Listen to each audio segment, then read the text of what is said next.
कितने लोग भक्ति नहीं कर सकते? 3। कौन कौन? कामी, क्रोधी, लालची, इन सौ भक्ति न होय। भक्ति करे कोई सूरमा, जाति वर्ण कुल खोय। कामी, जिसका मन काम वासना में हो वो भक्ति नहीं कर सकती या नहीं कर सकता। कामी, क्रोधी, जो बहुत क्रोधी है, बात बात में गुस्सा, नाक में गुस्सा, वो भी क्रोधी आदमी भी भक्ति नहीं कर सकता। भक्त को तो बिल्कुल क्रोध से शून्य, काम से शून्य, कामी, क्रोधी, लालची। अच्छा बताओ, हनुमान जी कामी हैं? वो आंसर जोर से। हनुमान जी कामी हैं? नहीं। क्रोधी हैं? नहीं। लोभी हैं? इसलिए वो भक्त हैं। विभीषण जी कामी हैं? नहीं। क्रोधी है? नहीं। लालची है? नहीं। इसलिए वो। मीराबाई, मीराबाई चांदी की दीवार को तोड़ा, मीरा ने घर छोड़ दिया। एक धनवान की बेटी ने गिरधर से नाता जोड़ लिया। चांदी की दीवार को छोड़ा, चांदी की दीवार को छोड़ा, मीरा ने घर छोड़ दिया। एक धनवान की बेटी ने गिरधर से नाता जोड़ लिया। मीरा, मीरा कामी है? नहीं। क्रोधी है? जहर दिया ससुर ने, क्रोध नहीं आया। मारा सास ने, क्रोध नहीं आया। क्रोध नहीं, काम नहीं, और लोभ तो है ही नहीं। वो सोने का तो चांदी का उसके घर में खजाना था। भाई राजा की बेटी थी और राजा की बहू बनी, दोनों पक्ष में धनवान धन था मीराबाई के। लेकिन वो सोने चांदी से नाता ना जोड़कर वो गिरधर से नाता जोड़ रही है। इसलिए मैया आपसे मेरी प्रार्थना है, संसार से नाता बहुत जोड़ लिया, अब एक संबंध पक्का वाला अपना भगवान से बना के रखो और जीवन में रहो। काम क्रोध बुरा नहीं होता। अच्छा बताओ, काम क्रोध बुरा है? काम बुरा है कि अच्छा है? क्रोध अच्छा है कि बुरी चीज है? क्रोध बुरी चीज है कि अच्छी चीज है? जोर से नहीं। आप लोग आधा देखो, यही अधूरा ज्ञान है। अभी हमने कहा काम क्रोध को मीराबाई ने छोड़ा, भगवान मिल गए, तो आप क्या समझ गए कि काम क्रोध बुरी चीज है? नहीं, ये पूरा अभी नहीं है, पूरा अब सुनो, अधूरा है ये, अब पूरा ये सुनो। काम बुरा नहीं होता, वो काम अच्छा नहीं होता। काम बुरा भी है और काम अच्छा भी है। कैसे? हमने कहा ना काम बुरा है, पर कौन सा काम बुरा है? काम बुरा भी है और काम अच्छा भी, बताओ कैसे? जैसे पति पत्नी दोनों रहें, अरे काम से ही ना संतान पैदा होती है, तो संतान उत्पत्ति करने के लिए काम तो चाहिए। तो जो संतानोत्पत्ति के लिए, श्रेष्ठ संतान के लिए काम का प्रयोग किया जाए, वो काम तो भक्ति है। लेकिन जो काम पराई स्त्री, रावण ने अपनी पत्नी छोड़ी और पराई के ऊपर काम दृष्टि डाली, तब नाश हुआ। तो काम बुरा तब हो जाता है जब अपनी पत्नी और अपने पति को छोड़ के पराई स्त्री, पराई पुरुष पर दृष्टि काम वाली होती है। काम मतलब वासना की दृष्टि से जब आप किसी अन्य स्त्री पुरुष को देखें, तब वो काम बुरा है। पर स्त्री पर पुरुष का काम बुरा है, अपनी स्त्री अपने पुरुष के साथ काम बुरा नहीं। तो काम अच्छा भी है और काम, ये समझना जरूरी है। फिर क्रोध, आप लोगों ने बोल दिया क्रोध बुरा है। नहीं, क्रोध बहुत अच्छी चीज है, पर कहां द्रौपदी की साड़ी खिंच रही थी, तब पितामह को क्रोध करना था कि नहीं? हे दुशासन, खबरदार जो तूने द्रौपदी को स्पर्श किया। क्रोध करते और एक थप्पड़ मारते उसके गाल में, तो ये महाभारत ना होता। लेकिन वहां पितामह को गुस्सा नहीं आया। क्रोध करिए, बहुत जरूरी, वहां जहां जरूरत है, और जहां जरूरत नहीं है वहां तो क्रोध करना पाप है, गलत है। पर कहां बेवजह, जहां जरूरत है वहां करोगे तो क्रोध ही भक्ति बन जाएगा।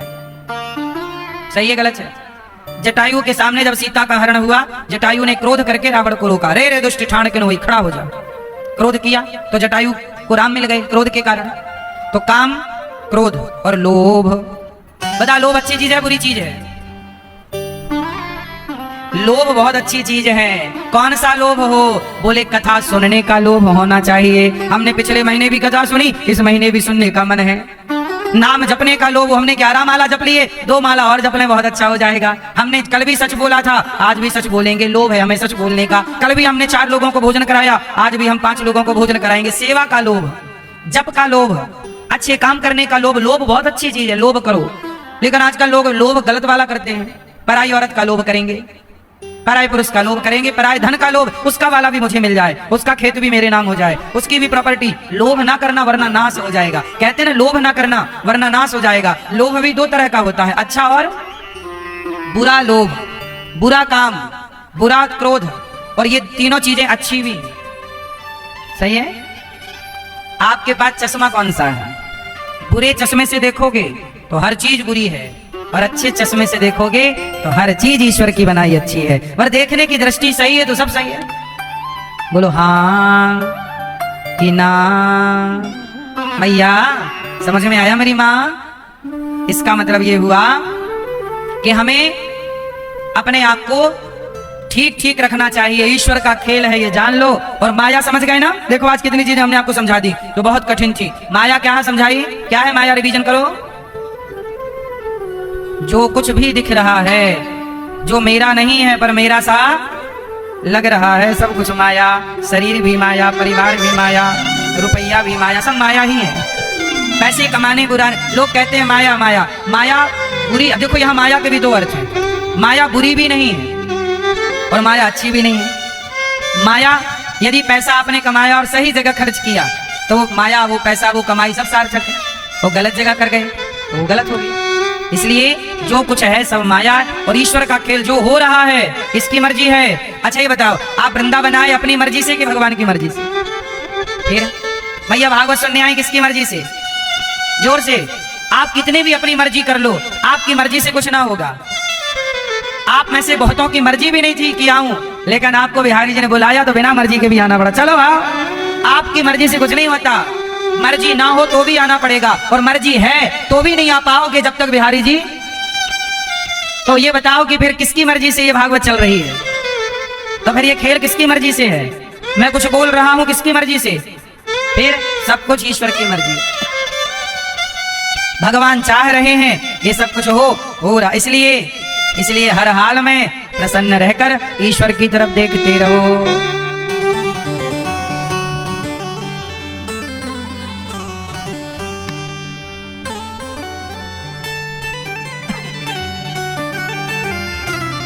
हाँ,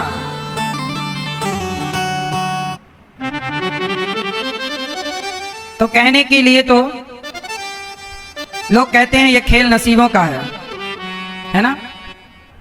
पर मुझे लगता है कि नसीबों का खेल तो है, पर कृपा ईश्वर की है, उनकी मर्जी के बिना कुछ नहीं। भगवान की मर्जी ही सबसे उत्तम मर्जी है। सारा खेल किसका है?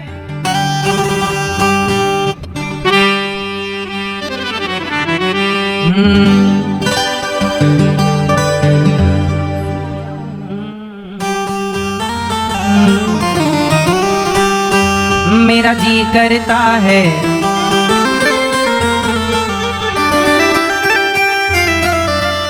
ये सारे खेल तुम्हारे हैं, ये सारे खेल तुम्हारे हैं। वो जग कहता खेल नसीबों का, मैं तुझसे दौलत क्या मांगू, मैंने सुना तू यार गरीबों का।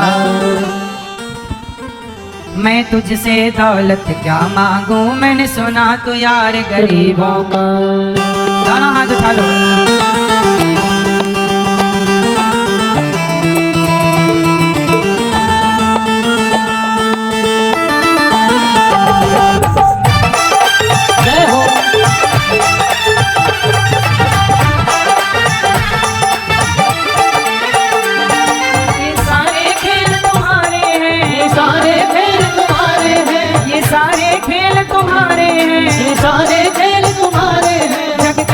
खेल नसीबों का, मैं तुझसे दौलत क्या मांगू, मैंने सुना तू यार गरीबों का। मैं तुझसे दौलत क्या मांगू, मैंने सुना तू यार गरीबों का। मैं तुझसे दौलत क्या मांगू, मैंने सुना तू यार गरीबों का। मैं तुझसे दौलत क्या मांगू, मैंने सुना तू यार गरीबों। ये सारे खेल तुम्हारे हैं, ये सारे खेल तुम्हारे हैं, जग कहता खेल नसीबों का।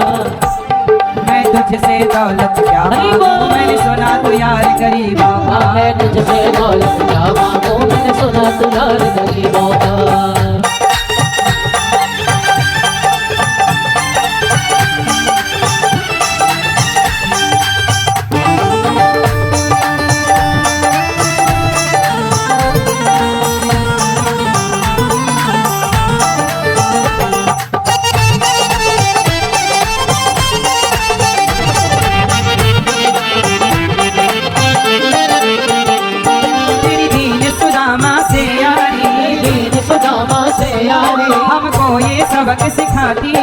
को ये सबक सिखाती है। धनवानों की ये दुनिया पर तू निर्धन जनों का साथी है। धनवानों की ये दुनिया में तू निर्धनों का साथी है। दौलत के दीवाने क्या जाने, दौलत के दीवाने क्या जाने, तू आशिक सदा गरीबों का।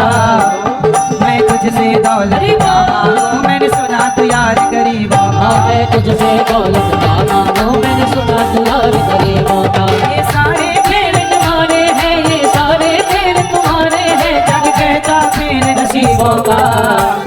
मैं तुझसे दौलत का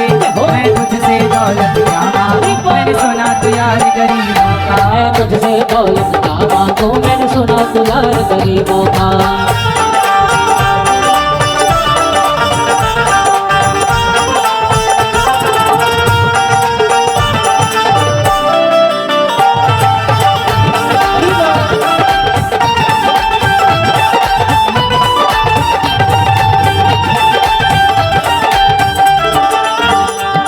नरसी ने धन को ठुकराया, धन को ठुकराया, तुझ में ही सब कुछ पाया था। मैंने सब कुछ पाया था।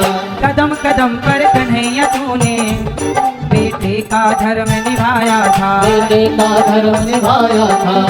नरसी जी की बेटी का, नानी भाई का मायरा, जब दुनिया ने मजाक उड़ाया, हंसी उड़ाई, नरसी ने धन को ठुकराया, नरसी ने धन को ठुकराया, तुझ में ही सब कुछ पाया था। मैंने सब कुछ पाया था। कदम कदम पर कन्हैया तूने बेटे का साथ निभाया था। बेटे का साथ निभाया था। बेटे का साथ निभाया था। कोई माने या न माने, कोई माने या ना माने, तू रखवाला है गरीबों का। मैं तुझसे दौलत क्या मांगू, मैंने सुना तू यार गरीबों का। मैं तुझसे दौलत क्या मांगू, मैंने सुना तू यार गरीबों का। मैं तुझसे दौलत क्या मांगू, सुना तू यार गरीबों का।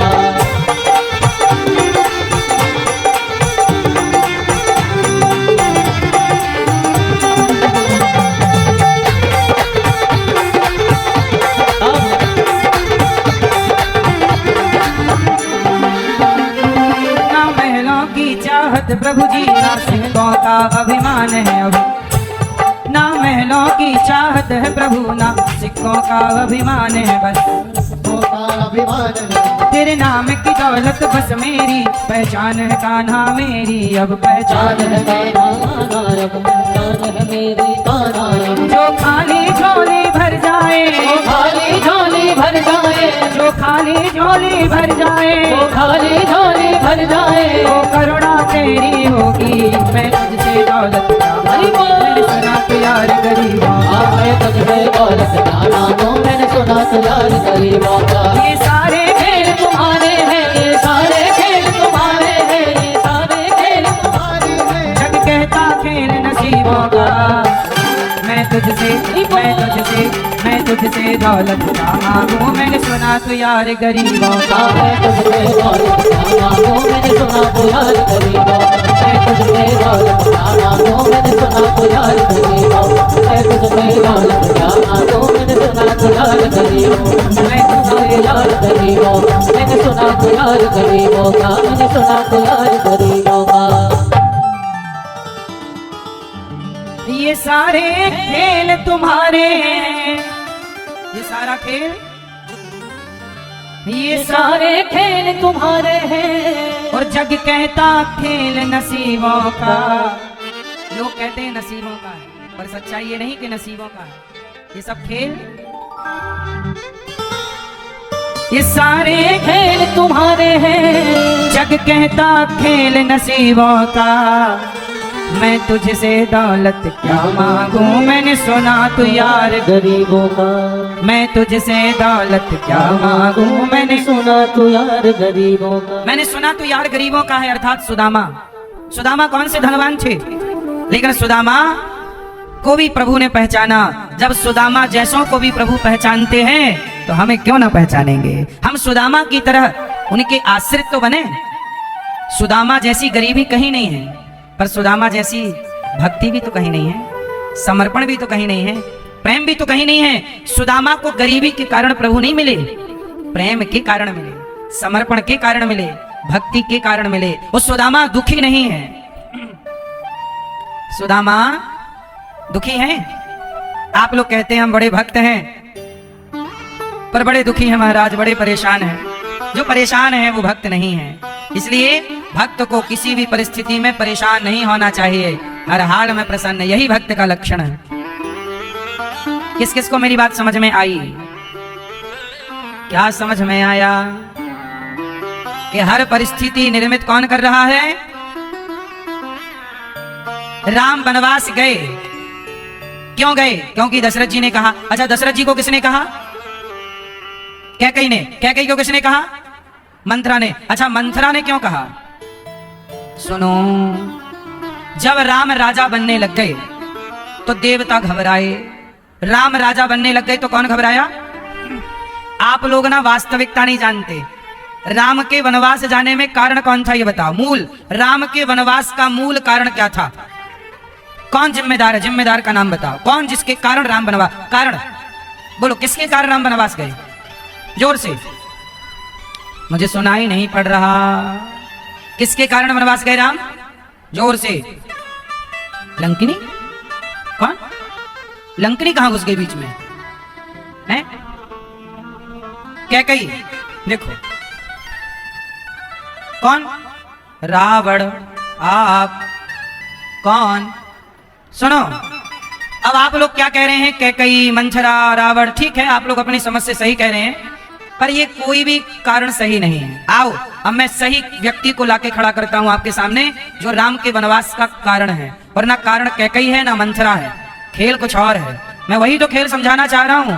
ये सारे खेल तुम्हारे हैं, जग कहता खेल नसीबों का। सुनो जरा मैया, ओ वीडियो वाली मैया, कथा बसना सुनो, बस हम वीडियो बनाएंगे महाराज जी। वीडियो आ गए? हाँ आ गए, आ गए।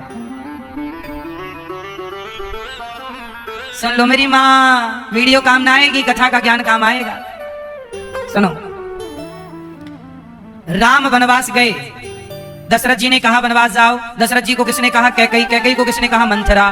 पर मंथरा के आगे भी कुछ खेल था, जो खेल आप तो समझे ही नहीं। आओ वो खेल समझाता हूं। देखो, जब राम राजा बनने लग गए, कल राम राजा बनेंगे घोषणा हुई, बाजे बजने लगे, तो देवराज इंद्र के कान खड़े हो गए। इंद्र बोले, ब्रह्मा जी क्या चल रहा है अयोध्या में? बोले राम राजा बनेंगे, राम राजा बनेंगे। इंद्र बोले नहीं नहीं नहीं, यदि राम राजा बन गए तो हमारा तो काम खराब हो जाएगा। क्या काम खराब? बोले राम प्रभु गए रावण को मारने और राजा बन के बैठेंगे, रावण कब मरेगा, इसलिए आप कुछ ऐसा करो कि राम राजा ना बने। ये कौन बोल रहा? इंद्र बोल रहा। कौन बोल रहा मेरी माँ? इंद्र बोल रहा, राम राजा ना बने। अच्छा, ब्रह्मा जी बोले फिर मैं क्या करूं? बोले सरस्वती जी से कहो कुछ करें, बुद्धि घुमाएं। सरस्वती जी को आज्ञा ब्रह्मा जी ने जी, देवी जाओ देवताओं का काम सिद्ध करो, क्योंकि राम गए ही देवताओं का काम सिद्ध करने हैं। तो जाओ किसी की बुद्धि घुमाओ। तो पूरी अयोध्या में माता सरस्वती को कोई ना मिला जो राम का विरोधी हो या बुद्धि घुमाने से काम बन जाए। एक मिली, मंथरा। तो सरस्वती जी ने बुद्धि घुमाई, मंथरा की। देवराज इंद्र ने बुद्धि घुमाई, ब्रह्मा जी की। ब्रह्मा जी ने बुद्धि घुमाई, सरस्वती जी की। सरस्वती जी ने मंथरा की, मंथरा ने बुद्धि घुमाई। कैकई की, कैकई ने बुद्धि घुमाई। दशरथ जी की, दशरथ जी ने राम को वनवास भेजा। वनवास किसका हुआ? राम का। अच्छा, एक प्रश्न और रह गया यहाँ पर, इंद्र की बुद्धि किसने घुमाई थी? नहीं बताओगी ना मैया? क्यों मैया बताओ, इंद्र की बुद्धि किसने घुमाई? आप नहीं? आपने नहीं घुमाई थी? नहीं। अब मैया बोली मैंने नहीं घुमाई, बस मैंने नहीं घुमाई इंद्र की बुद्धि। हाँ, मेरा नाम मत लीजिएगा, सही है। इंद्र की बुद्धि किसने घुमाई? इंद्र देवता है और देवता भगवान के अधीन होते हैं, तो इंद्र की बुद्धि भगवान राम ने ही घुमाई। राम कौन है? ईश्वर, भगवान। भगवान स्वयं चाहते हैं कि मेरा वनवास हो, क्योंकि खेल है ना, पूरा सिस्टम है। तो अब कैसे हो? तो भगवान राम ने बुद्धि घुमाई इंद्र की, क्योंकि इंद्र को लालच है ना, लालची की बुद्धि घुमाई जा सकती है। इंद्र को लालच, रावण। अच्छा, इंद्र क्यों चाहता है राम का वनवास? क्योंकि रावण इंद्र को परेशान करता है। रावण से सबसे ज्यादा कोई परेशान कौन है? इंद्र की पूरी मंत्रिमंडल रावण के यहाँ चौकीदारी कर रही है। शनि तो सिंहासन के नीचे पड़े हैं। कर जोरेश्वर दिशु विनीता भ्रकुटी विलोकत सकल सभीता। देव राजेंद्र की तरफ रावण देखता ना तो देव राजेंद्र थर थर थर थर कांप जाते थे। रावण इतना पावरफुल कि रावण का बेटा मेघनाथ एक बार इंद्र को बांध के ले आए। यहाँ चला इंद्रजित अतुलित जोधा। वो क्या नाम रावण के बेटे का नाम? मेघनाथ। मेघनाथ चला इंद्र को पकड़ने और इंद्र को पकड़ के ले आए। इंद्र चलो लंका में ले आ, बांध दिया। मेघनाथ ने बांध दिया इंद्र को, महीनों तक कैद रहे। फिर ब्रह्मा जी ने छुड़ाया। ब्रह्मा जी ने कहा नहीं ये देवताओं के राजा हैं, ये बंदी नहीं हो सकते, आप दो। तो मेघनाथ बोला कि फिर हमें कुछ चाहिए।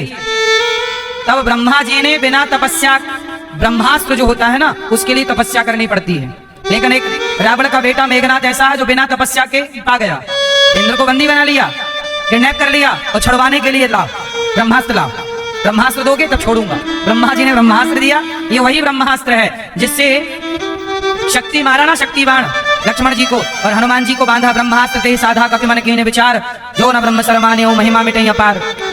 तो ये मेघनाथ बड़ा बलवान था। मेघनाथ एक बार नागलोक में जा इसने उत्पात किया, तब वासुकी ने सिलोचना को ब्याह दिया। नागों के राजा वासुकी। कौन से राजा? वासुकी। नागों के राजा कौन? वासुकी। वासुकी की बेटी का नाम था सिलोचना। कौन? जबकि सिलोचना का विवाह वासुकी लक्ष्मण जी से करना चाहते थे। वासुकी ही नाग, अच्छा नागराज हैं ये, और लक्ष्मण जी भी शेष नाग हैं, शेषावतार हैं। तो लक्ष्मण जी भी शेषावतार और वासुकी नाग। जब समुद्र मंथन हुआ था तब वासुकी नाग की तो रस्सी बनाई गई थी, सांप की रस्सी बनाई थी ना, वो नाग वासुकी उन्हीं की बेटी है सिलोचना। एक बार रावण ने नागलोक में जा इसने उत्पात किया। जब उत्पात किया तो मर ही नहीं रहा, नाग लोग मार ही नहीं पाए। तब मेघनाथ ने कहा कि तुम अपनी बेटी मुझे दो। तब जबरदस्ती सिलोचना से इसने विवाह कर लिया, जबकि वासुकी जी ये चाहते थे कि मेरा विवाह, बेटी का विवाह लक्ष्मण जी से करूंगा क्योंकि वो शेषावतार है हमारे वंशावली के। तो ये इतना बलवान था रावण, इतना बलवान। इसलिए देवता चाहते थे कब ये रावण मरे, कब हम छुट्टी पाए, क्योंकि ये बड़ा दुष्ट था। साधु संतों को परेशान करे, देवताओं को परेशान करे, देवताओं की पत्नियों को परेशान करे। किसी की भी पत्नी के पास जाके बैठ जा, किसी की क्या ताकत कि उसको कोई बिगाड़ सके कुछ। ऐसा रावण था ये। तब देवताओं ने कहा प्रभु आप सिंहासन पे मत बैठो, राजा बाजा बाद में बन जाना, पहले इसको निपटाओ। तो क्या करें? तब देवराज इंद्र, भगवान राम ने इंद्र की बुद्धि घुमाई और इंद्र ने बुद्धि घुमाई ब्रह्मा जी की, और ब्रह्मा जी ने सरस्वती, और सरस्वती जी की बुद्धि सरस्वती जी ने मंथरा, मंथरा ने बुद्धि घुमाई कैकेयी की, और कैकेयी ने बुद्धि घुमाई दशरथ जी की, और वनवास हुआ राम का। और शुरुआत कहां से हुई थी? राम से। बदनाम तो यूं ही कैकेयी है, बदनाम तो यूं ही मंथरा है। ये सारे खेल तुम्हारे हैं, ये सारे खेल तुम्हारे हैं। जग कहता खेल नसीबों का। इसलिए जो समझ गया कि ये खेल परमात्मा का है वो दुखी नहीं है, परेशान नहीं। इसलिए कहता हूं ईश्वर के खेल को समझो, ईश्वर के खेल को। ये परमात्मा का खेल, मैं भी ईश्वर के खेल का एक हिस्सा हूं, आप भी ईश्वर के खेल का एक हिस्सा है। जैसे मंथरा उनके खेल का हिस्सा बन गई, जैसे कैकेयी उनके खेल का हिस्सा बन गई। ईश्वर बनाते चलते हैं, तू मेरे खेल का हिस्सा, तू मेरे। रावण राम के खेल का एक हिस्सा रावण भी है, राम के खेल का हिस्सा माता शबरी भी है। ये सब खेल का हिस्सा है, सब सिस्टमैटिक है। तो अब ये जानने वाला सुखी है, इसलिए संत ये सब जान जाते हैं। जादूगर के खेल को उसके साथी वाला जान गया, इसलिए संत लोग भगवान के खेल को जान जाते हैं। इसलिए संत लोग भगवान से क्या कहते हैं? हमें तुमसे भी कुछ नहीं चाहिए, कछु लेना ना देना, मगन रहना। संत लोग भगवान से कहते हैं हमें तुमसे कुछ नहीं चाहिए, तुम्हारा खेल हम समझ गए, कुछ नहीं। संत लोग भगवान से भी कहा कुछ चाहते हैं, समझ गए ना वो। आप भी थोड़ा समझो, दिन भर रोते रहते हो, दिन भर परेशान रहते हो। अब हुआ क्या देखो, राम चले वनवास, और जब राम वनवास चले तो राम के वनवास में मुख्य कारण कौन था? स्वयं राम। राम की मर्जी के बिना पत्ता नहीं हिलता। राम साक्षात नारायण है, राम साक्षात भगवान है, और भगवान की मर्जी के बिना क्या मजाल के कोई चूं कर ले? बोलो, मुझे सच बताओ, इस देश में भ्रष्टाचार हो रहा है तो क्या नेताओं को, क्या सरकारों को पता नहीं है? सरकार चाह ले तो क्या मजाल के कोई एक आदमी भ्रष्टाचार कर ले। सरकारें चाह ले, सारे पुलिस वालों को पता रहता है कि ये चोर है, यहाँ चोरी होती है, चाहे तो पकड़ ले, पकड़ के दंड दे दे, पर नहीं। कई जगह तो ऐसा होता है, चोरी कराने का ठेका होता है कि भाई साहब इस मेला में 1 करोड़ का ठेका, चोरी करो। चोरों को ठेका मिलता है। चोर लोग कहते हैं 50-50 हो जाएगा, आधा जो चुराएंगे आधा आपका, आधा हमारा। ये बात सही है कि गलत है? बोलो हाँ कि ना। फिर सरकार चाह ले तो क्या मजाल के चोरी हो जाए, ताले बिकने बंद हो जाए, सरकार चाह ले तो। पर सरकार चाहती नहीं है, क्योंकि चोरी कराएगी तो आधा सरकार के पास भी तो जाएगा। भ्रष्टाचार होगा तो सरकार के पास सड़क बनेगी, फिर खोदेगी। उज्जैन के भैया कथा सुनने आए, उन्होंने बताया कि उज्जैन में एक ठेकेदार ने ऐसी सड़क बनाई कि 25 साल तक खराब ही नहीं हुई। तो नेताओं को चिंता हुई, क्या ये तो खराब हो ही नहीं रही है। सिस्टम को चिंता हुई, यार क्या करें, इसके नाम से तो पैसा निकल नहीं रहा है। तो जबरदस्ती जेसीबी से खोद दी, क्योंकि उसको बार बार बनाएंगे तो उसके नाम का क्या निकलेगा? सरकारी टेंडर पैसा। तो जो पैसा निकलेगा उसको फिर बांटा जाएगा, कद्दू कटेगा सब में बटेगा। बोलो हाँ, ये बात सही है कि गलत है? एक सड़क बनती है फिर खोद दी जाती है, ये सही है भारत में कि गलत है? हो रहा है ना। इसका मतलब भारत में भ्रष्टाचार है, और ये भ्रष्टाचार सब जान रहे हैं। मोदी जी को भी पता है, राष्ट्रपति जी को भी पता है, पर है पता सब। सरकार चाह ले तो क्या मजाल की चोर एक्टिव हो जाए, क्या मजाल के कुछ हो जाए गड़बड़। कड़ा कानून नहीं है। ऐसे ही बिना भगवान की मर्जी के कुछ नहीं होता। इसलिए कहता हूं कि साहब, राम का वनवास राम की मर्जी से हुआ। इसके लिए एक उदाहरण हमारे संतों ने दिया कि देखो, एक व्यक्ति आम को देखा, रास्ते से जा रहा था, आम का बगीचा मिला, तो आम को देखा। तो देखा किसने? आम को देखा किसने? आंखों ने। आंख देख सकती है पर जा नहीं सकती, गए पांव, पांव गए पर पांव तोड़ नहीं सकते, तोड़ा हाथों ने। हाथ तोड़ सकते हैं, चख नहीं सकते, चखा जिह्वा ने। जिह्वा चख सकती है पर रख नहीं सकती, रखा पेट ने। तब तक बगीचे का मालिक आया और एक डंडा जमाया। चोरी से आम खाता है, वो डंडा मारा पीठ में। अब बता, बेचारी पीठ की तो कहीं गलती नहीं थी, पर निर्दोष पीठ पिट गई कि नहीं? देखा आंखों ने, गए पांव, तोड़ा हाथों ने, चखा जिह्वा ने, रखा पेट ने, पीठ की कहां गलती थी? पर पिटी कौन? पिटी कौन? पिटी पीठ। और गलती किसकी थी? पीठ की कोई गलती नहीं। जब डंडा पीठ में पड़ा तो बताओ आंसू कहां से आए? हाँ, और शुरुआत कहां से हुई थी? जो करेगा वही भरेगा। आंखों ने शुरू की, इसलिए रोई भी आंख। जो जस करहि सो तस फल चाखा, जो जैसा करेगा वैसा भरेगा। तो राम के वनवास जाने का कारण केवल राम है, राम भगवान है। क्या ताकत मंथरा की, क्या ताकत कैकेयी की कि राम को वनवास भेज सके? ये लीला है, ये खेल है। ये खेल ना समझने वाला मूर्ख है, वो खेल समझने वाला संत है, भक्त है। समझ गया? प्रभु ये लीला है, तुम खेलो, हम तुम्हारे पीछे पीछे हैं। इसलिए लोग कई बार ना समझ पाने के कारण भगवान पर किंतु परंतु ये वो करते रहते, खेल जानते नहीं, माया समझते नहीं। चलो, अब हुआ क्या? राम का वनवास हो गया, तो जिम्मेदार कौन है? स्वयं राम। इसलिए आपके जीवन में कोई सुख आए, कोई दुख आए, किसी को जिम्मेदार ना बनाइए। तेरे कारण मुझे दुख मिला, तेरे नहीं, नहीं, ये मेरे ही नसीबों का है। ये मेरे प्रभु चाह रहे हैं कि मैं हंसूं तो मैं हंस रहा हूं, मेरे प्रभु चाह रहा मैं रोऊं, मैं रोऊंगा। मैं रो रहा हूं तो भी खुश हूं कि प्रभु रोता हुआ देखना चाहे तो मैं उनके लिए रो रहा हूं। गोपियां रोती हैं, कन्हैया चले गए, गोपियां क्यों रोती हैं? कि मेरे कन्हैया शायद मेरे इन आंसुओं से प्रसन्न हो, मैं रो रही हूं उनके लिए। इसी बहाने उनकी याद आ रही है, स्मरण हो रहा, चिंतन हो रहा, प्रेम। इसलिए भक्त जो है कभी दुखी नहीं रहता। लोग सवाल करते हैं कि भक्त परेशान क्यों, भक्त दुखी क्यों? ये सवाल ही गलत है। जो भक्त होगा वो दुखी नहीं होगा, और जो दुखी है वो भक्त। सिंपल। मैं ये समझ में आई? हाँ, तो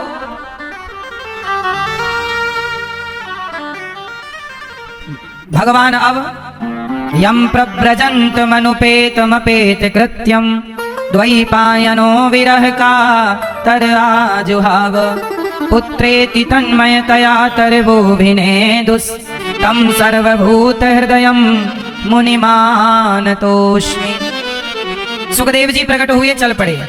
88,000 संतों के बीच में जब सूत जी आए, सब सूत जी का, सौनक आदि ऋषि ने खड़े होकर सूत जी का स्वागत किया। सूत जी से कहा शौनक आदि ऋषियों ने कि हमें कथा सुनाइए। कौन सी कथा? जिससे भक्ति ज्ञान विराग आप तो विवेको वर्धते महान। ऐसी कथा सुनाइए भक्ति ज्ञान वैराग्य बढ़ जाए। तब सूत जी ने कहा कि एक बार देवताओं के राजा इंद्र ने कथा सुनने का प्रोग्राम बनाया और राजा परीक्षित जी को शुकताल में जब सुखदेव जी परीक्षित जी को भागवत सुना रहे थे तो देवताओं के राजा आए, कहा सुखदेव जी कथा हमें सुना दो। सुखदेव जी ने कथा इंद्र को नहीं सुनाई। क्यों? इंद्र अधिकारी नहीं। जब इंद्र का कथा नहीं सुनाई तो इंद्र को ऐसा लगा मेरा अपमान हुआ। तब इंद्र गए ब्रह्मलोक, तराजू बांधी, एक पलड़े पर भागवत जी को रखकर दूसरे पलड़े पे भागवत जी के साथ साथ स्वर्ग के सुखों को रखकर तौला। भागवत जी का पलड़ा भारी था। देवराज इंद्र को भी भागवत नहीं सुनाई सुखदेव जी ने। भागवत सुनने के अधिकारी सब नहीं है। क्यों? भागवत के अधिकारी सब हैं। जैसे परमाणु बनाने के अधिकारी सब नहीं है। सारे देश को कहां इजाजत है? परमाणु बनाने की खबर मिल जाए तो देखो अमेरिका पटक दे बम, तुम नहीं बनाओगे। ईरान को रोक रहा तुम परमाणु शक्ति मत बनो। यही तो युद्ध चल रहा है। परमाणु शक्ति ना बनने का और बनने का ही तो युद्ध है। फिर मतलब कुछ ज्ञान ऐसा है कि उस ज्ञान के अधिकारी सब लोग। परमाणु का ज्ञान, भाई ये ज्ञान तुम्हें नहीं होना चाहिए, नहीं तो तुम परमाणु बना लोगे और पता नहीं क्या नुकसान कर दो देश को, दुनिया को। इसलिए कुछ ज्ञान ऐसा है जिस ज्ञान के अधिकारी केवल भक्त लोग होते हैं। जो भगवान के परम भक्त हैं वो भागवत जी के अधिकारी हैं। आप जैसे भक्त देखो ना 3-3 घंटा यहाँ पर हमारी कुछ मैयाएं भैयाएं तो घर पर टीवी के सामने 3-3 घंटे बैठकर कथा सुनते हैं। तो आप अधिकारी हैं कि प्रेम करते हैं प्रभु से और आप कथा सुनते हैं। देवराज देवताओं के राजा इंद्र को भी कथा नहीं सुनाई गई। तब इंद्र ने तौला, भागवत जी से भगवान प्रकट हुए। भागवत जी कौन है? प्रत्यक्ष भगवान का स्वरूप है। इसलिए भागवत सुनने से जब आप भगवान की कथा भागवत की कथा सुनते हैं तो भगवान आपकी व्यथा सुन लेते हैं। भगवान आपकी क्या सुनते हैं? जोर से व्यथा। इसलिए भागवत की कथा अभी पोथी पाठ होंगे तो आप भी अपने पितरों के लिए आगामी जो पोथी पाठ इस पावन से पुरुषोत्तम माह में है, आप भी अपने माता पिता के लिए भागवत जी के पोथी पाठ करा सकते हैं। 26 सितंबर से 2 अक्टूबर तक पुनः भागवत जी के पोथी पाठ आप करा सकते हैं। अब क्या हुआ? इंद्र का अभिमान चूर हुआ। भागवत जी से भगवान प्रकट हो गए। इंद्र चरणों में गिर पड़े, क्षमा मांगी। एक बार ये भागवत जी देवर्षि नारद जी ने भी सुनी और भक्ति ज्ञान वैराग्य परेशान हैं, उन्होंने भी भागवत सुनी। किन्होंने सुनी? भक्ति महारानी ने। ज्ञान, उनके पुत्र का नाम है ज्ञान और वैराग्य।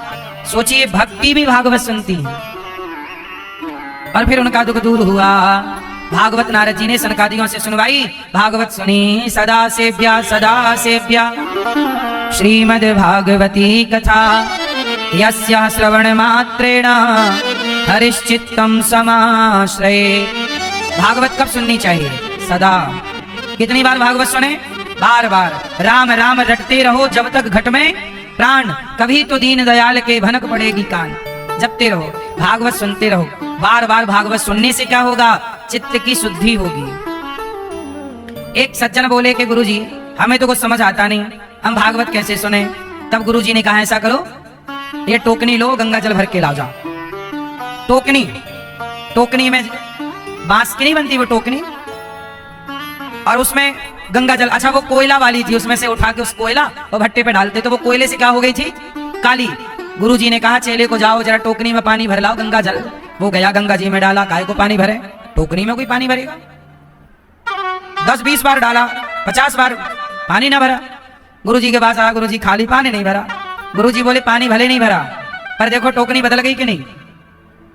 टोकनी बदल गई, काली थी, सारा पानी में डूब डूब के कालापन छूट गया। ऐसे भगवान की कथा समझ में ना आए पर जो आपके जीवन में पाप का कालापन है वो सत्संग के जल से छूट ही जाएगा। सत्संग ना समझ में आए तो भी सुनो, कथाएं ना समझ में आए तो भी सुनो, डूबे रहो। कुछ ना कुछ तो जीवन में बदलाव बिना कथा बदलती है।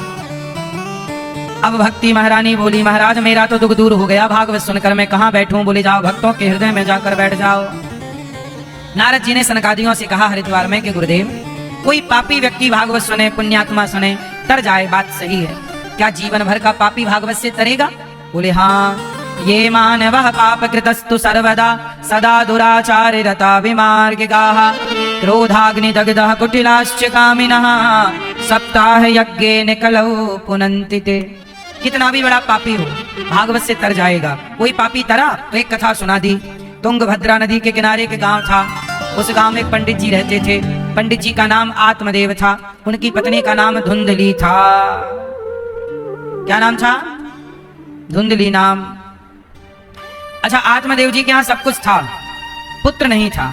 बड़ी पूजा पाठ जप तप किया कि एक बेटा हो जाए, एक पुत्र हो जाए, पर नहीं हुआ। नहीं हुआ।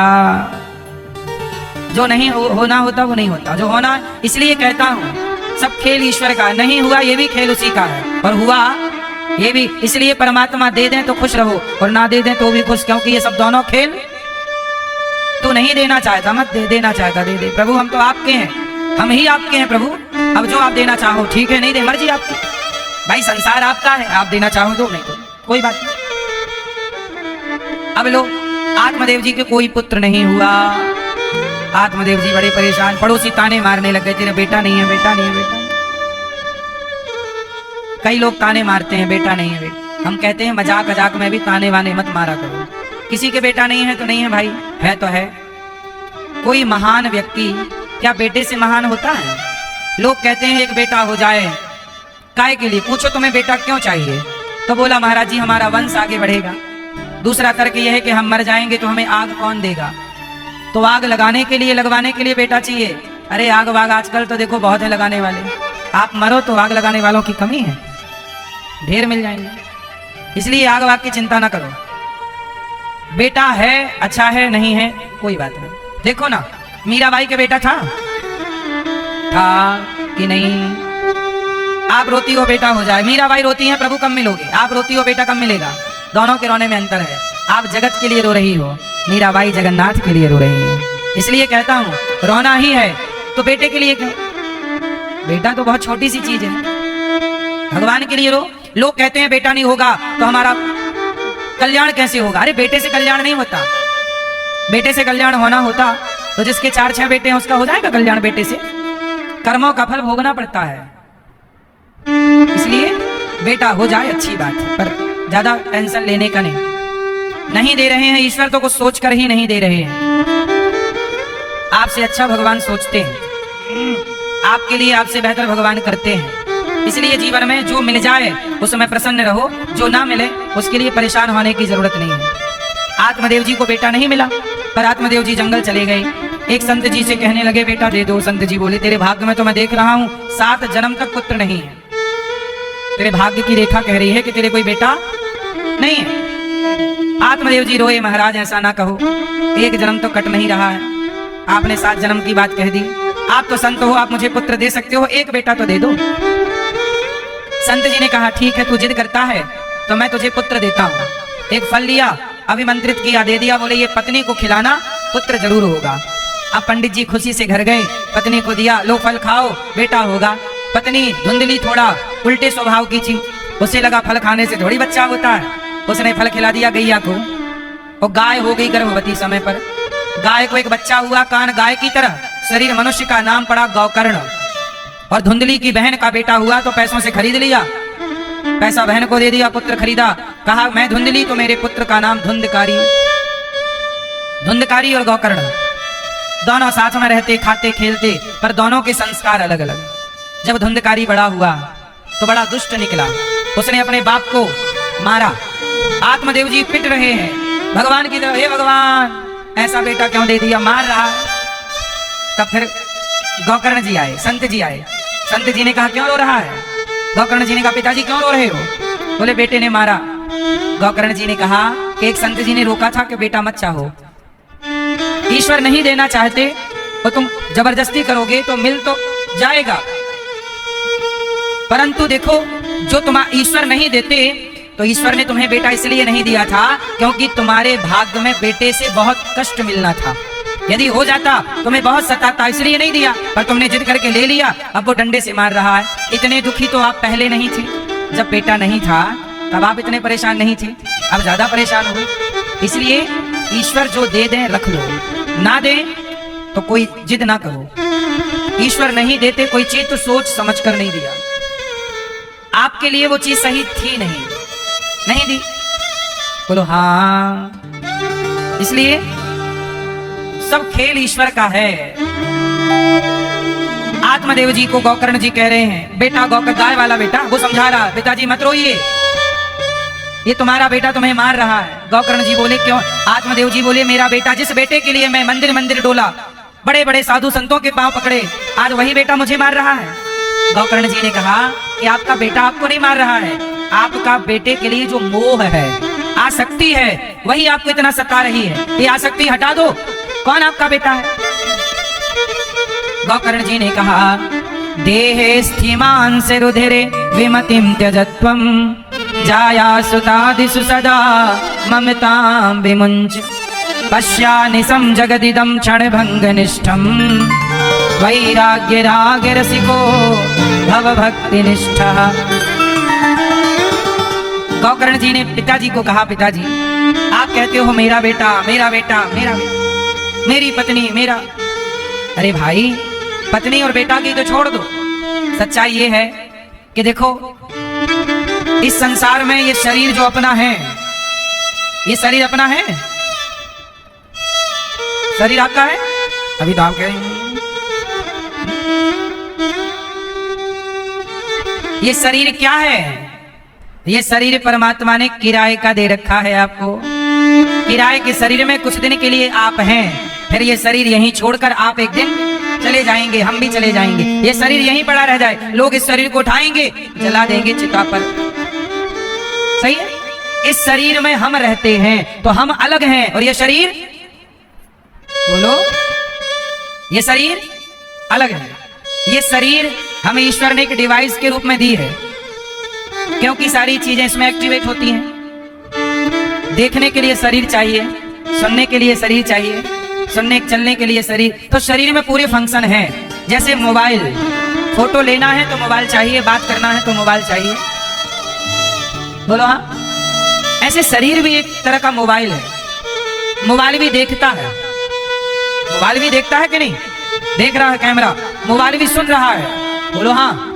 ऐसे ही आप भी एक मोबाइल है, मोबाइल में इंटरनेट कनेक्ट है, नेट।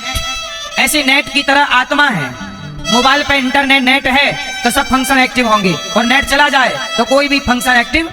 ऐसे शरीर में आत्मा है तो सब एक्टिव है, आत्मा गई तो शरीर मुर्दा है, बोलो हाँ। तो बस ये खेल है परमात्मा का। आत्मा है तो शरीर है, आत्मा गई तो वो आत्मा जो है वो किसका अंश है?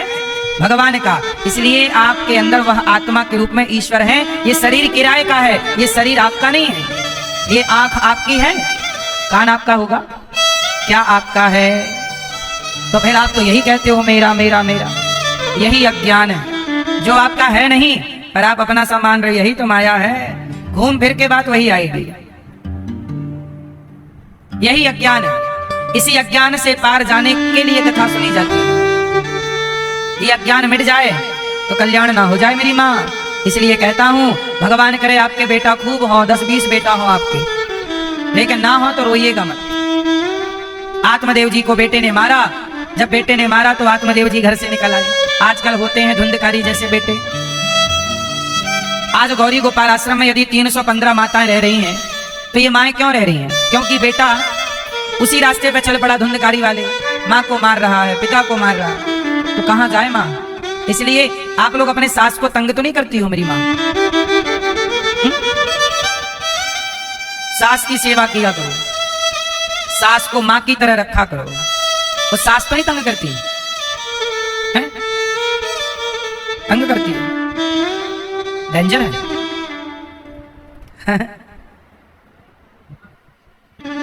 आपकी सास और आपकी है नहीं गई,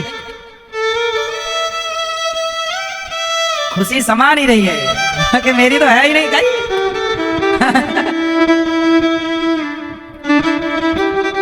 सुनो, सासों को भी बहू के साथ बेटी वत व्यवहार करना चाहिए, बेटी की तरह, और बहू को भी सास के साथ माँ की तरह व्यवहार करना चाहिए।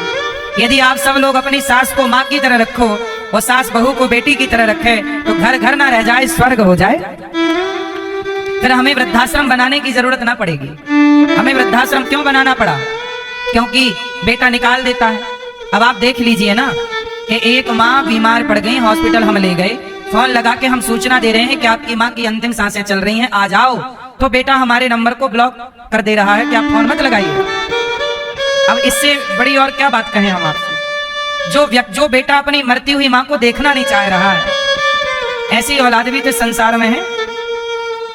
इसलिए आपसे मेरी प्रार्थना है कि आप अपनी माँ के साथ, बूढ़ों के साथ ऐसा व्यवहार मत कीजिएगा। ये बहुत गलत व्यवहार है। कोई भी बहू ऐसा ना करे कि अपनी सास को, मर रही है सास, आखिरी वक्त में एक गिलास पानी नहीं दे रहे हैं अपने बच्चे। माँ के अस्पताल में जब हम माँ को ले गए, बेटों को फोन लगाया, 2 बेटों ने तो फोन उठाने से मना कर दिया था, नहीं उठाया।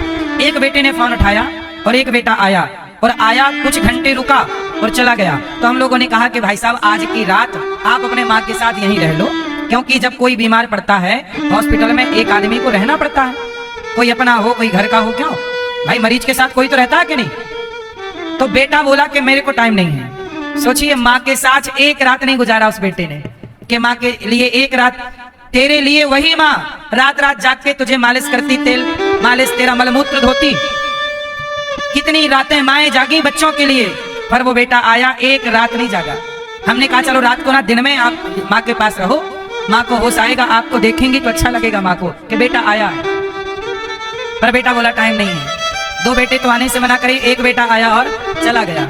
अभी भी वो माँ हॉस्पिटल में है। हमारे अपने यहाँ की सेवा करने वाले लड़के माँ के साथ हैं, उनके अपना कोई नहीं, जबकि 3 बेटा और 1 बेटी। हम लोग ही माँ का ये एक्सरा, ये सिटी स्कैन, ये स्कैन, ये दवाई, ये सब ले जाना पड़ता है ना। खून की जांच यहाँ होगी तो स्कैन यहाँ होगा, फला यहाँ होगा। मरीज को तो ले लेके घूमना पड़ता है, आप सब जानते हैं। ये सब हम लोग ही कर रहे हैं, बेटा नहीं कर रहे हैं। लेकिन माँ ने अपना कर्तव्य पूरा किया, माँ ने बच्चों को पढ़ाया लिखाया, तेल मालिश की। आज जब माँ को जरूरत है, आखिरी सांसें हैं, कोई देखने को तैयार नहीं। ऐसा आप लोग मत करना अपने बूढ़े माँ बाप के साथ। इससे बड़ा कोई पाप नहीं है, कोई पाप इससे बड़ा पाप नहीं है। जिस माँ ने, अरे कुत्ता भी रोटी खाता है ना मालिक की, तो चुकाता है रोटी चौकीदारी करके। लेकिन वो औलाद, जिस माँ ने तुम्हें पाल पोस के बड़ा किया, तेल मालिश की, आज तुमने माँ के लिए समय भी ना निकाला, मिलने भी ना आए। माँ की आंख खुली, होश आया,